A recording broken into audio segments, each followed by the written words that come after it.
usati chidzidzire uzwise. So anyone anenge atamba nezvidhara izvi anditika, you must be careful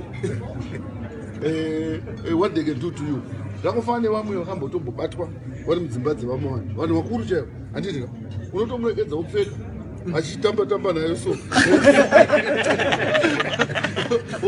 wotopfeka wopirowa zvinhu zvake uyu wotobuda wotopereza kuti amuine museshefu kazapazwa. That is the ZANU-PF madhara munotamba nawaya. Don't play with them. Pane nyaya yavhurwa kuKadoma. Pana meya kuKadoma ari kunzi atora mukadzi waDr. Mundwa. Avo vamuchanzwa pavhidhiyo vachitsanangura kuti zviri kufamba sei. Ndiri kutaura ndiri kuno kuEurope.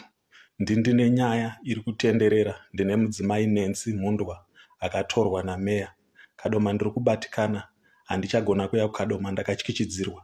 Ndakaudzwa kunzi tichakutorera upenyu hwako. Ndiri mufundisi kukereke. I was forced, ndakatoresigna kukereke kwandaienda. Handichagona kuya kuzoshumira shoko raMwari.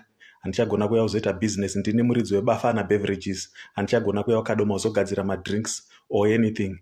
Ndini ndinotengesa mafruits and veggies. Ndini ndinotengesa magaka mutown nekombi yeblue. Handichagona kuya kuzorima. I have a 10,000 square meter yandakainvesta kuti ndiyo ichandiraramisa.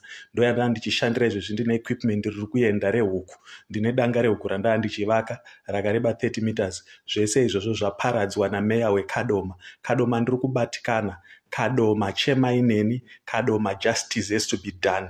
Justice has to be done nameya weKadoma. Kadoma tarisai zvakaita maziso angu handisi kurara. Justice has to be served. Justice has to be done. Ndiri kubatikana.